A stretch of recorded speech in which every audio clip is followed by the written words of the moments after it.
Broadcasting from the business capital of the world, this is the Podcast Business News Network. Welcome back to the show. John Riggio, our architect, our pro tennis player, and author, joining us. How are you today? Hi, Jill. I'm doing okay here. Thank you. Well, I mean, you really shocked me last week, or was that 2 weeks ago we spoke, and I found out he's got his book out. Oh my goodness. So give us a little overview as to who you are, what you're doing, and we're going to discuss more of the book and also find out where we could see you in some upcoming book signings and get to learn more about you and your architecture, your tennis, family life, and just an amazing whirlwind life of people you've known, met, and who you are. Awesome. Congrats again, John. Thanks. Yes, my name is John Riggio. I usually talk about my architecture work. I have my architecture office, and but years ago I used to also play pro tennis. So I have a lot of stories about my pro tennis years. And today I'd like to talk about one thing that is really both for tennis and for architecture work. One of them was over the years was they had a tennis center. Now, to play tennis, and particularly pro tennis, we usually played in a tennis center when it was indoors. And sometimes the tennis center was also had outdoor courts too. But what happened is over the years uh, of my playing, there was a lot of peer pressure over this thing with tennis stadiums, which is a problem. So what happened was the tennis stadium idea, as we got into really playing in a tennis stadium and having our own tennis stadium, was a few different issues. I think one issue was really the tennis stadium isn't really used every day. It just sits there vacant. And while I was playing in Manhattan, the idea of building the tennis stadium started to unfold. The grandstand that they had at Sutton East in Manhattan, they had to relocate it, and it ended up in Times Square, New York. That's the grandstand that's there now. Mm-hmm. But after that, they started to plan the whole stadium. They had the architects that built some stadiums over at the National Tennis Center in Flushing, New York. They Mm-hmm. had them make a whole set of plans, getting permits and everything like that. And as we developed the ideas of what we need in the stadium, it turns out the terminology of a stadium started to change. They wanted to call it more like a multi-use Mm-hmm. athletic center because when we put in that we don't want to just use it occasionally, we're supposed to use it every day, the title of it as a stadium was sort of changing because we wanted to have things like separate entrances, separate parking, uh, having things like a locker room with bathroom, showers, areas for the sponsor, areas for friends of the players to have a place to watch, and of course, having a grandstand. Then there were some basic features like having the tennis courts reusable every day, where the same thing where the seating is. And that would probably include like some kind of cover, like a rain cover of some kind that might be is retractable. I think with that, I always put my input into all those different things. One of them was also to have a heated court Mm-hmm. floor because in the wintertime the floor can get very cold. And then I think just the size of the top would always come out to 2 stories in height. Okay. So the idea of the stadium, when we came to the design of the stadium, was the stadium was really mostly open, still outdoor court, and then it was just left vacant. So the idea of the everyday playing came out that they designers of the stadium wanted me to play outside the stadium in like the parking lot. So I would go all the way back. There would be like a big regression. I go all the way back to playing outside the stadium. And in Mm-hmm. theory, whenever the end of the tournaments would come up, I would play in the stadium. And I think that opened up a whole thing of making it where I don't play in the stadium I would just play on an outdoor court, and there was no stands, no anything there. I think most importantly with the tennis playing was also television.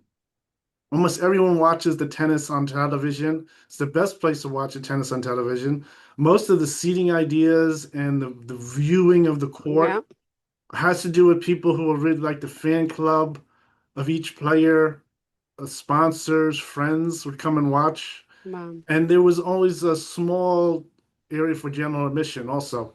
Wow. But the idea of the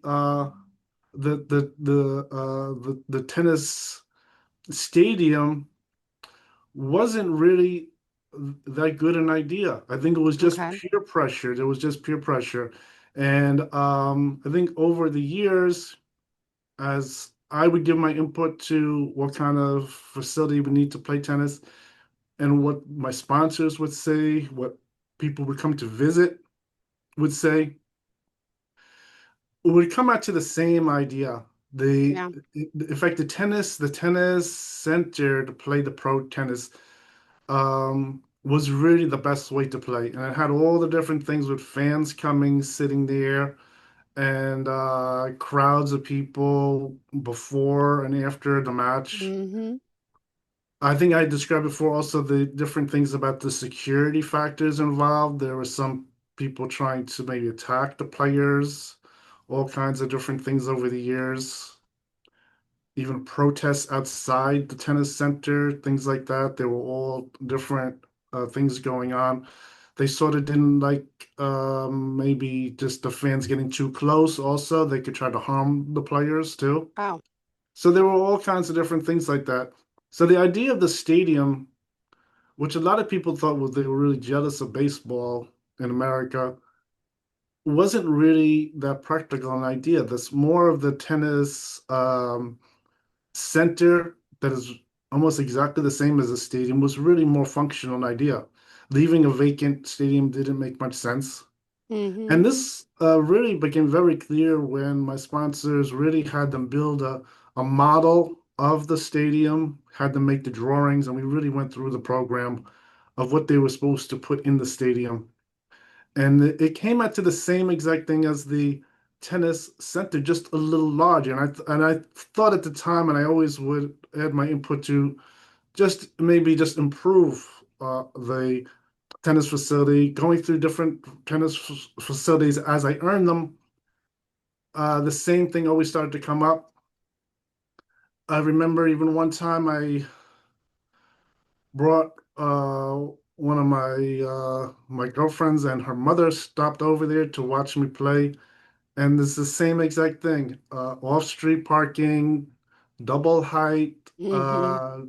tennis building, separate entrances. Everyone, I think, any common person would could understand that whole thing, and so I think that was pretty good. Mm-hmm. So I think even if you're playing or a common person would could put that together, and so I think that was pretty good. I think the only problem we had with some things was sort of like petitioning to have those improvements wasn't really allow too much. We really couldn't get too many things. At one point, I even was suggesting an idea of taking the main part of the building and maybe making a half story where we Okay. build a whole big front entrance, maybe at a corrugated metal structure, maybe like you see in like IKEA or something like that, and build like this half story, and that would give the whole thing a big look. And it's useful too. You could use the half story for basic uses. It was within the code. Obviously, there's particularly in Manhattan, the buildings around there were somewhat large. So I Mm-hmm. think things like that were happening the whole time. And but I think the thing with the stadium was really just the pure definition of the stadium wasn't really very luxurious, wasn't very practical, and so the how we were playing uh, with the tennis center just for the pro player was really much better, and it had all the different features of the television, which was the most important, and things like that. So that is one thing that were I had noticed about the tennis center and how it was sort of developing. And I think the whole time, really, there was always that thing about this tennis stadium was really something that wasn't considered tennis. Some other players who were veteran players told me specifically that tennis wasn't a stadium sport, really a definition of just Huh. a stadium, something you just go play and leave. And that was one interesting thing about it. Really, as far as going into the stadium and playing, didn't make a difference to me. I could play anywhere as long as there was a court there. It didn't bother me. And I think was another thing also was very interesting about the design of the tennis was they sort of like the tennis courts where it looks like the neighborhood court that you would go Hmm. play to. Maybe it has maybe one or two extra courts next to them, and you would just play in the middle. And that was one idea that was coming through about the design of why the tennis centers look that way, is because they wanted to make it look like you were just playing at the ordinary tennis court in your neighborhood. Yeah. They didn't want to make it look strange that you were playing another sport, that it was something that you couldn't relate to. I think if you look at a baseball diamond, you see the diamond, it has two bleachers on each side with the backstop. It looks pretty much the same you would see on television. But Hmm. they didn't want to take the look away of the tennis playing, and that came through during these things of me earning my tennis bubbles, my tennis centers, was really these ideas was coming through to me, and they were telling me about them, and that's how we know about them. And I think even back then, the idea of having the heated Yep. court on the bottom Hmm. was the idea I always was saying from the very beginning, having the bubble up an Ah, extra story, and things like that, and really the bubble was just for the winter play. This a lot of the playing was done outdoors. That's everyone's favorite because I think anyone who's a tennis player that's really good, they're it's sort of like going to the beach. You go to the beach and you're sweating, you're out in the sunshine, you're getting this dark tan too, and it's that's really part of the sport was really to play like that. It's so I think that's one thing about playing on the tennis courts is also like you're playing your own game on the court. It isn't the same as a team sport. Everyone, boys and girls, they all play team sports. They know about team sports. They play individual sports. So if hmm. you like the idea of just playing your own game that you could achieve at it is really part of tennis. I remember there was one player who didn't like playing tennis. His father had gotten into it. His father was a professional player. I forget what sport he was in. And he came to my tennis court to get some lessons, and that's what he was saying. He didn't like playing all alone. It was a little boring to him. So even though he had pretty good athletic ability to play at that level, the pro level, he said he doesn't want to do it. He went and he changed over to baseball. He didn't want to play any more tennis. It was too much of like a lonely thing. But if you like tennis, you don't mind standing there on your own court, whether it's in a stadium or tennis center. I mean, that is what you like. So that is really good. Hmm. I think one interesting thing about the tennis playing it, like playing sports, if you go to like a school gym locker and you think about a school gym locker, it smells, it's like damp, and Hate that smell. Yeah. it's very people you're uncomfortable. Everyone's uncomfortable going into something like that. But if you're the star and that's your own gym locker, all of a sudden it's completely different. I mean, that is your um, special room. That you don't feel self-conscious about it. It really is one interesting thing that's going on there. So that is one thing about playing tennis is that kind of thing, and it has to also do with that you are like playing the sport, that you're helps if you're good at the sport. I mean, anyone who plays different sports, everyone tries at different sports. If you're not good at a certain sport, of course, you got to start to move away from it. Yeah. You might try it, you might enjoy playing the sport, but if you're not too good at the sport, you might try another type of sport or something like that. So that's always part of the game. I think in sports, particularly in tennis, they always look for each player to excel at maybe two sports. So I think when I was young, I was also pretty good at gymnastics, and that was my other. Really? I didn't know Yes, this. yes. You cease They to amaze me. Go ahead. So I was pretty good at the gymnastics. It was a very short-lived experience with the gymnastics, but I was able to go through it enough where they gave me the basic testing and things like that, and they could tell that I could excel to the top in gymnastics. So that was really my second sport. I think I was pretty good at some other sports, even maybe like basketball. I wasn't too bad at basketball. Mm-hmm. Um, and but I was a little short for basketball, not really able to go too high in Mm-hmm. basketball, and conform to it. So I even made the varsity Wow. basketball team just by chance, just with the coach and my friends, and it was a very interesting thing going on. But I didn't play. Um, I think I was too short for it and things like that. But otherwise, I did have pretty good ability to that, but not really compared to tennis. I think even gymnastics, I was able to score pretty high with the gymnastics, and they even pointed me out for this National Olympic program they had. I always wondered if I went for that, would it have to involve my family bringing me to California, Mm-hmm. or I wonder if that would have went better. I don't know. That doesn't really involve any money or pro sports. It's all amateur sports playing gymnastics. It was very interesting.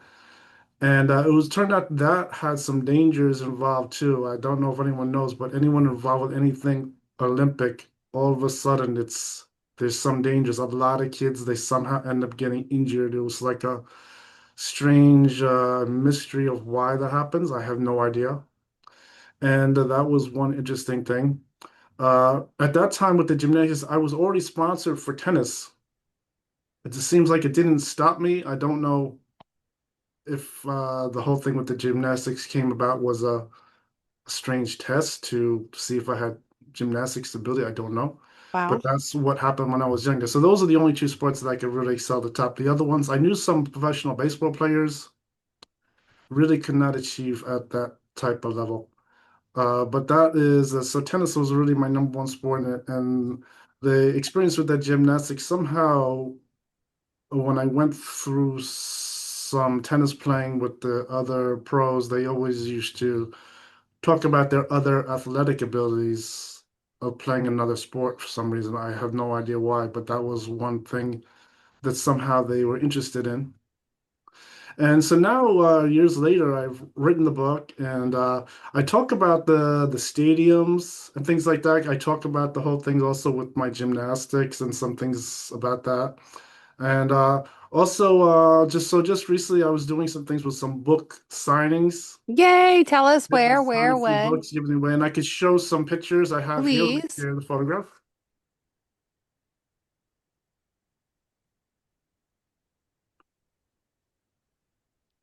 Bring it on. Okay, there it is. Don't see it. There we go. Okay. All right, so this here, I think recently, this is a video. If you could see here on the right side, this is my education lessons I give on the weekend.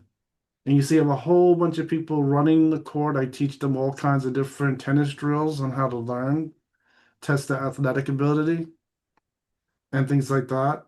And this is the video. I have them running on two courts over here. Mm-hmm. And then this is a book signing. This is one of the book signings I had here, and I have someone here that was interested in my book and signed it there. So that's pretty good. So that's something that I've been working on. And s- so let's see. I have some other pictures. Yeah. Okay, so this is really also my morning training. I have a lot of people. There's a rotation of people who come out. They're all over 18, and they all want to start learning how to play tennis. So I start with the very basic instruction, and I show here this is more drills of how to run around the court and things like that. So I can do all the basic things, and all these are coming out of my experience when I was taught how to play tennis over the years, different instructors, different tennis pros, and I'm taking years of experience and I'm putting it there, and also the different things that I discovered on my own on how to play. And I go through usually teaching them one uh, way of hitting the ball each lesson. So I give them the stretches, taught them how to hold the racket, teach them how to swing the racket, just some basic things about the tennis court. And I usually teach them how to do one new hit on the ball. And then I give them like a little training session. And then we usually would play some games of tennis after that. So this is what's been going on there. And this is the different players here. I have some of them set up here playing some tennis matches Mm-hmm. and playing on the courts. And here play some doubles when we have too many players to fill up the courts. We have to double up. So we just play the doubles matches on some of these. And there I am. This is some pictures of myself. Yay. And this is here. Let's see what we have. And that's just a box of my books that I have here. And a picture of me just showing the book. Love it. Oh, And this is the book standing up. So this is the hardcover that is could just stand on the table there. And it works pretty good. This is a few months ago in the cold winter. you don't have your own court in your backyard? Come on. Oh, what car is that? Back up. What is that? Yeah, this was just my car when I was in college. I Aw. had this car. What type of car is that? That was just a Chrysler Laser. Okay, cool. Okay, let me stop the sharing on that. So yeah, those are some pictures I had to put together. I was doing a lot of research about my tennis past, looking at some pictures I had and some addresses I remembered of the tennis centers and things like that. Years ago, I didn't write anything down. I had nothing in writing. I had a few different, maybe like business cards or something like that when I was younger. I kept very few things, but I had to memorize everything. So it took me a while to really go through everything and then compile some pictures of all the different things that happened over the years. So that is what was going on. As far as like the stadium I talked about earlier in the show, I try to maybe locate the drawings for it. Maybe the model is somewhere. I'll have to see if I can get a photograph of that whole thing. But yeah, that was very interesting, and I think the whole story with the tennis center and the tennis stadium was really a lot of different types of peer pressure going on and things like that. And I thought it was very interesting that whenever we went through the design always came right back to the same tennis Mm-hmm. center that we started off with. And I could tell the reason why of how we were playing. And I always thought of that the other type of facility was really maybe wasn't for that tennis sport. It was just something I think people were getting into. I think another thought was really tennis was really based off of making money, and I think going through the business idea was whether playing in the stadium was good for the tennis business. I think just my observation, obviously playing on television was the number one best way to do it. And the whole idea of the more of like a spectator, people coming out in person to see this sport in masses. I think it's just like a business factor involved. I guess whoever owns the sport business has to do with, their discussions of what they want to do. But I think some of it was really peer pressure at that point with the particular facility of trying to play in there. And that's one thing that I had. really was thinking about and remembering from years ago what was happening. And I thought it was very interesting. That whole story with really the stadium having a certain function Yeah. and then making it more realistic, making it more useful is sort of then would no longer have a title of stadium. It's really more like tennis center, things like that. I think one thing about tennis center also, the tennis center playing pro tennis in I think a larger set of tennis bubbles and facilities. A lot of time that's for people who you would go and rent a court for an hour. Sometimes they have a lot of educational, group educational things like that. That is sort of more of an expansion of like a tennis center. It isn't necessarily just the tennis center. The tennis center would probably just comprise of one set of courts and all those different things around it, parking, the entrance, grandstands is really just around that one set of courts. The multiple set of courts, indoor courts, outdoor courts, sets of indoor buildings, bubbles, things like that. I remember like the Westbury courts they had a whole series of one was a bubble, one was a metal structure. They had clay courts, hard courts. They had a whole variety of things, and that was really part of like more like a complex of playing tennis.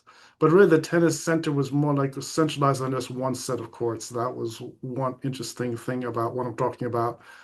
And so I think that was very interesting. And it took a while for me to just to go over and remember everything and remember all the different factors involved with the tennis courts.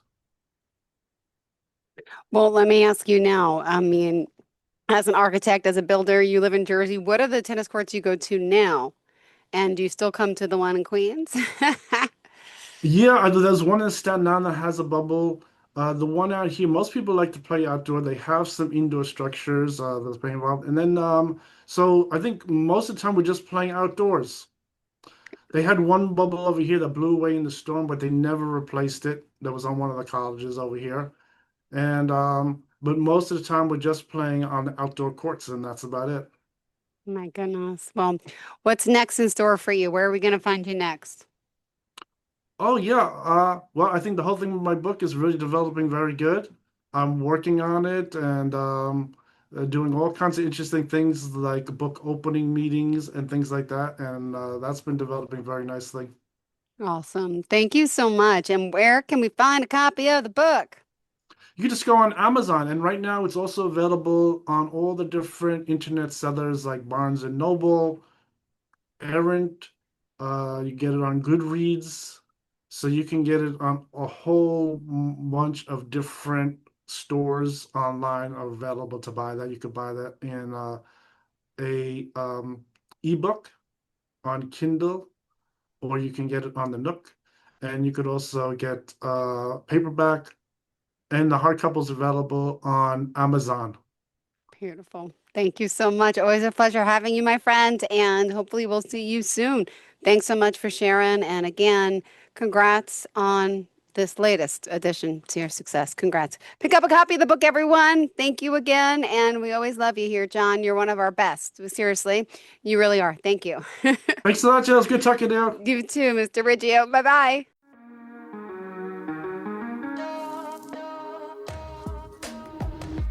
Broadcasting from the business capital of the world, this is the Podcast Business News Network.